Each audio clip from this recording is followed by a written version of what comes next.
তরুণী ডাক্তারকে খুন ধর্ষণে তোলপাড়। আজ থেকে রাজ্যের সব মেডিকেল কলেজের জুনিয়র সিনিয়র রেসিডেন্ট ডাক্তারদের কর্মবিরতি। কলকাতা মেডিকেলে একাধিক হাসপাতালের ডাক্তারদের জিবি বৈঠকে সিদ্ধান্ত। এমার্জেন্সিতেও পরিষেবা বন্ধের ডাক। আজ কলেজ স্কোয়ার থেকে আরজি কর মিছিল, তবে রোগী ভর্তিতে কোনো বাধা দেওয়া হবে না বলেই সিদ্ধান্ত।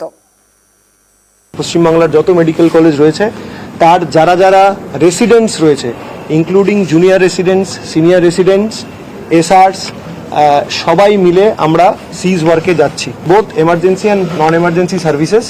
এবং সেখানে কোনো রকমভাবে আমরা কোথাও কোনো ঘেরাও, কোনো আটকানো, কোনো পেশেন্টকে আটকে দেওয়া কিচ্ছু না, কোনো কিছু বন্ধ হবে না।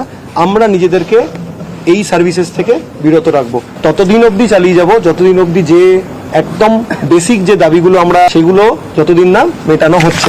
যদি দাবিগুলো ইমিডিয়েটলি না মেটানো হয় তাহলে সেক্ষেত্রে এটা একটি প্যান ইন্ডিয়া মুভমেন্টের রূপ ধারণ করবে। তরুণী ডাক্তারকে খুন ধর্ষণে তোলপাড় দেশ। রাজ্যের প্রায় সব সরকারি হাসপাতালে বিক্ষোভের আজ। কর্মবিরতিতে জুনিয়র ডাক্তার ইন্টার্নরা। আর আজ থেকেই দেশ জুড়ে কর্মবিরতির ডাক। বিবৃতি ফেডারেশন অব রেসিডেন্ট ডক্টরস অ্যাসোসিয়েশনসের।